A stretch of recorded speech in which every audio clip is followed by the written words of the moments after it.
Sorry guys, part 2. I just got a phone call there, so I'm going to have to redo this. Or do this in 2 parts. But, so we were talking about country of origin here.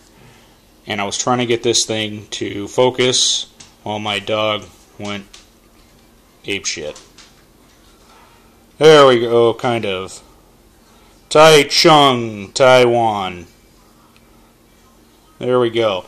So yeah, I struggled with that. I didn't want to buy this, and not just because, like I said, it's imported. That's not the be-all, end-all for me. It doesn't have to be USA. That's what I prefer.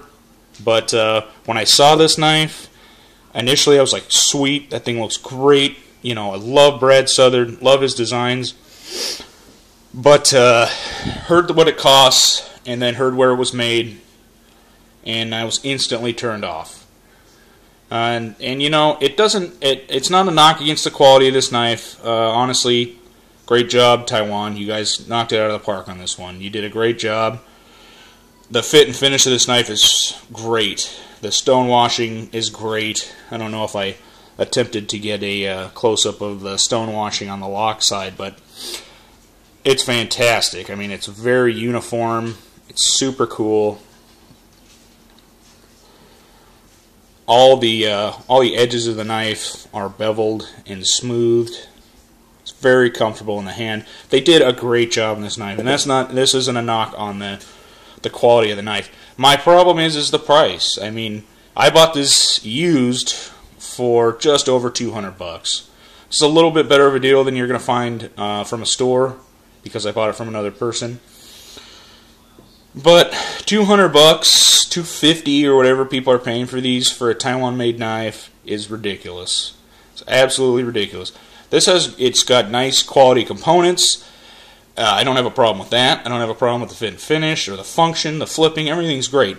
But you're not going to sit here and tell me that the labor rate in Taichung, Taiwan is not dirt cheap.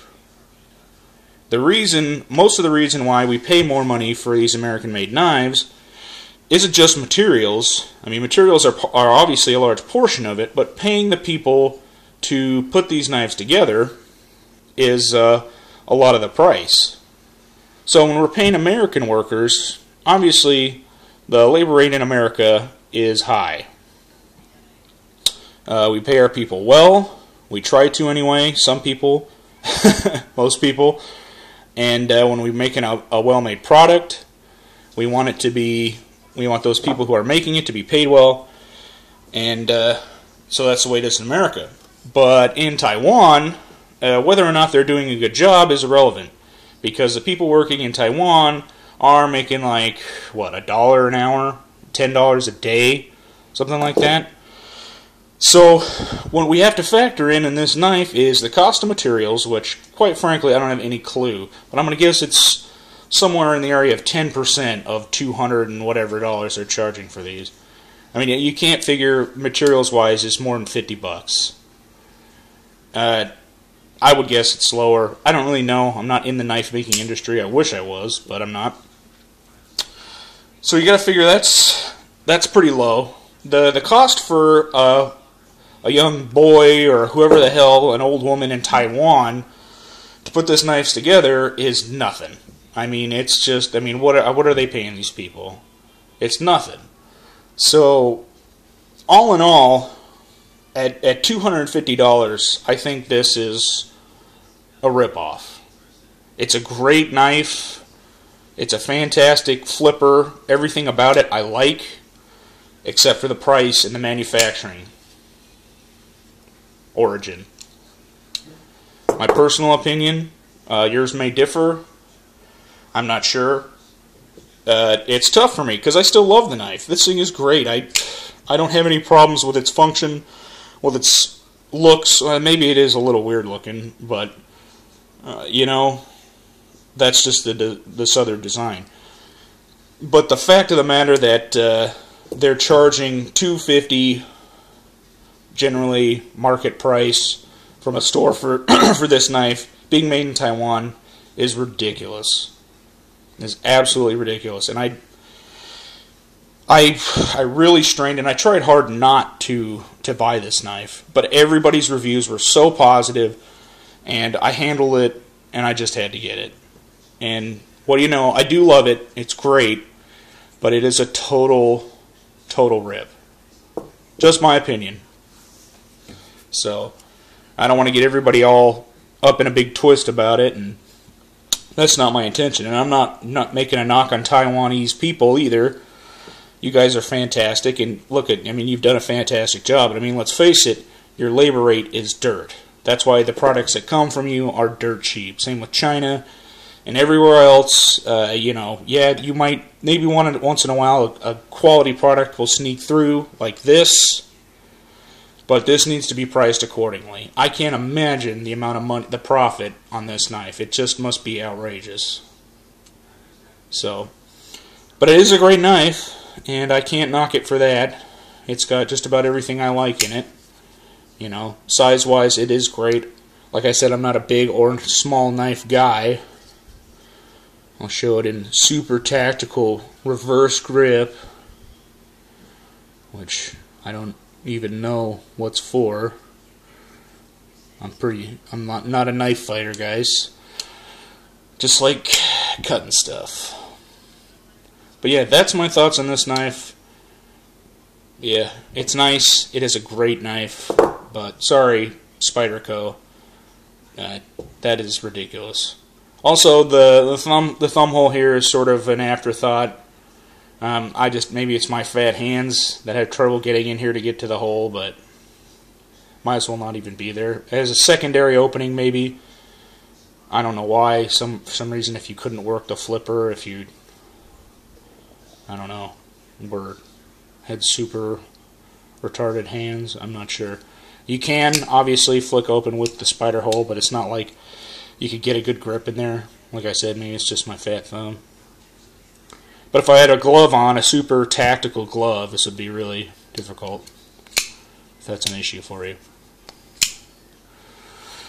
But yeah, so that's that, guys. I want to make plenty more videos, but this one was important. I wanted to wait till I got this one so I could give you my thoughts on that, and get that across. And, you know, I hope to be making a lot more. I've got a lot more knives. I've got a Hinderer coming, which I'm so excited about you don't even know. It's just ridiculous. I want to make a knife in response to Nothing Fancy. I'm not a fan of Nothing Fancy, and of course this reiterates it. His latest ridiculous video on praising these copy imports of Hinderer knives, which is absolutely ridiculous. Might do a whole video on that, who knows. It's taken me forever to make this video, so who knows. But I want to do a video on this guy too. I know, I think X-Acto did a review on this Kershaw Blur carbon fiber. This is a great knife, guys. Just as a side note, this is a really great knife. But this knife has a serious flaw, and I'm just going to tell you right now without even getting into the video. If you prefer tip-up carry on this knife, which I do on all my knives as a personal preference sort of thing, and you reverse this clip because it comes in tip-down mode, if you reverse this clip, it will not function right. This clip, this was an afterthought. It's a design mistake. And when you switch this clip to this side, this portion of the clip sits on top of the carbon fiber scales and makes it so the clip never retains any tension. I've tried multiple things, bending and doing whatever I can with the clip, but I'm going to try and get a close-up of this. This is not what this video is about, guys. I apologize. I'm going off on a side rant here, but I hope you can see that this is sitting right on top of the scale. So I've tried really hard to sort of bend this into a way that I could carry it, but this clip is just, you know, because of it's sitting on top of this, it has greatly reduced the tension on the clip. So just wanted to throw that in there. But otherwise, another knife that I really like. So, and made in USA. What do you know? You know, it was around $100.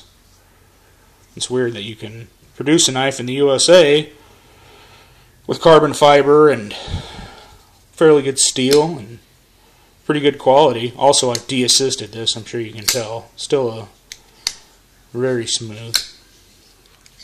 Anyway, guys, sorry, totally off on that rant. But yeah, check me out. Thank you so much to the guys that subscribe to me. I can't believe it. It is unbelievable that somebody would even want to hear my crap, and I really appreciate that. So thank you for watching, and I hope to make some more. So this is kind of a long video. I'm going to try to find a way to sort of, you know, condense these so they're not so long, and maybe put my rantings into a separate video, not about my knives, or review with the knives. So yeah, who knows, maybe I'll do another one right after this one. I'm on a roll here. So alright guys, thanks. Thank you for subscribing and watching, and I'll check you guys out later. Peace.